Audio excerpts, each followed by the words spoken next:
आशा करती हूं कि इस कानून के बनने के बाद जो महिला सांसद, जो महिला नेत्रियां सदन में आएंगी, वो 2018 में जब कठुआ में एक 8 साल की बच्ची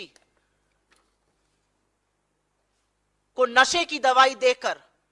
1 हफ्ते तक उसका सामूहिक बलात्कार करके उसकी हत्या हो जाती है, और उसके बाद भाजपा के लोग आरोपियों के साथ खड़े नजर आते हैं,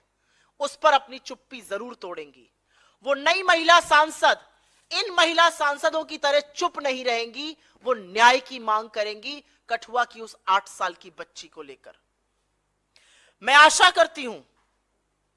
कि जो नई महिला सांसद सदन में आएंगी वो इन महिला सांसदों की तरह कुलदीप सिंह सेंगर, जो हत्या और रेप के आरोपी नहीं दोषी पाए गए, उनको हटाने की तुरंत गुहार लगाएंगी, कोर्ट की टिप्पणी का इंतजार नहीं करेंगी। वो अपने साथी सहकर्मियों से कहेंगी कि कुलदीप सिंह सेंगर दोषी पाए गए, उनके घर का चक्कर लगाना, उनका चरण वंदन करना, उनका महिमा मंडन करना बंद कर दो। वो आशा करेंगी कि जिस बच्ची के पिता, उनके चाचा, उनकी मौसियों की ट्रक दुर्घटना में हत्या हो जाती है, वो कैसे हो जाती है। वो नई महिला सांसद इन महिला सांसदों की तरह चुप नहीं बैठेंगी। मैं आशा करती हूं कि जो आने वाली भविष्य की महिला सांसद हैं, वो 2020 में जब शाहजहांपुर में भाजपा के नेता चिन्मय आनंद के खिलाफ एक लड़की यौन शोषण का आरोप लगाएगी, तो वो चुप नहीं बैठेंगी, वो अपनी आवाज और अपना स्वर उस पीड़िता के स्वर में मिलाएंगी। मैं आशा करती हूं, और यह भयावह था, लेकिन मैं आशा करती हूं कि जो नई महिला सांसद आएंगी वो इन महिला सांसदों की तरह भाजपा की हाथरस में जब एक 19 साल की बेटी का बलात्कार हो जाता है, बर्बरता होती है, उसकी मृत्यु के बाद 2:30 बजे रात को बिना उसके परिवार के जब उसको पुलिस और प्रशासन फूंक देते हैं, तो वो अपनी आवाज उठाएंगी। वो कहेंगी अपनी सरकार से कि आप पीड़िता का चरित्र हनन मत कीजिए। वो कहेंगी अपनी सरकार से कि प्रशासन के माध्यम से उनके परिवारों को डराइए मत, धमकाइए। वो ये कहेंगी, वो चुप नहीं रहेंगी इन महिला सांसदों की तरह। मैं आशा करती हूं कि जब नई भविष्य की महिला सांसद आएंगी तो वो लखीमपुर में पंचायत चुनाव में एक जनप्रतिनिधि के चीरहरण पे अपनी आवाज बुलंद करेंगी, वो चुप नहीं बैठेंगी। मैं आशा करती हूं कि जब अंकिता भंडारी की उत्तराखंड में हत्या की जाएगी, जब उसको जिस्म फरोशी के लिए मजबूर किया जाएगा और जब वो मना करेगी और जब भाजपा के नेता का बेटा उसकी हत्या करेगा और प्रशासन सारे सबूत मिटाने के लिए होटल पे बुलडोजर चला देगा, तो ये महिला सांसद कुछ बोलेंगी, इन महिला सांसदों की तरह चुप नहीं रहेंगी। यह आशा है मेरी इस देश की आधी आबादी, इस देश में आने वाली नई महिला नेत्रियों से। मैं आशा करती हूं कि जो नई महिला सांसद इस सदन में चुनकर आएंगी, वो देश की सबसे होनहार बेटियों को रोते हुए, बिलखते हुए जब देखेंगी, जब वो देखेंगी कि उनको सड़कों पर पीटा जा रहा है, घसीटा जा रहा है, जब वो देखेंगी कि महीने भर से ऊपर ये बेटियां जिन्होंने देश का मान बढ़ाया है,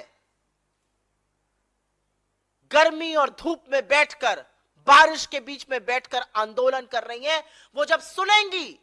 उनके यौन शोषण के आरोप, तो वो अपनी पार्टी और अपने नेतृत्व से कहेंगी कि बृजभूषण शरण सिंह को तुरंत पार्टी से निकाल फेंकिए। वो आंख पर पट्टी बांधने का इन महिला सांसदों की तरह काम नहीं करेंगी।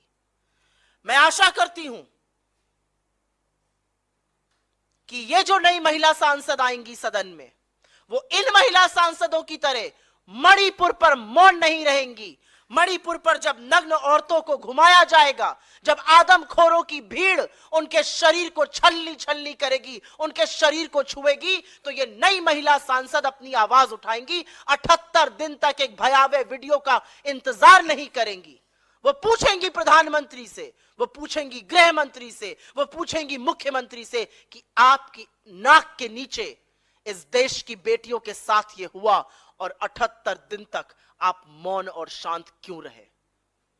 क्योंकि अगर कोई महिला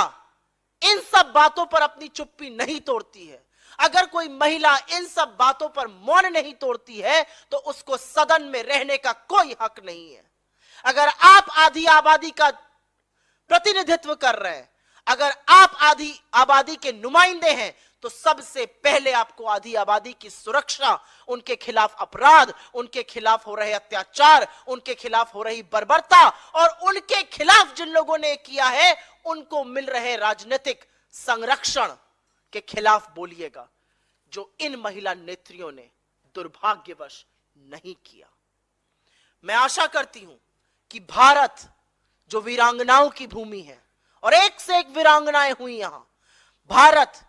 जहां पर मां के पैर में जन्नत और स्त्री को देवी का दर्जा दिया जाता है, वो स्त्री को उसके वजूद को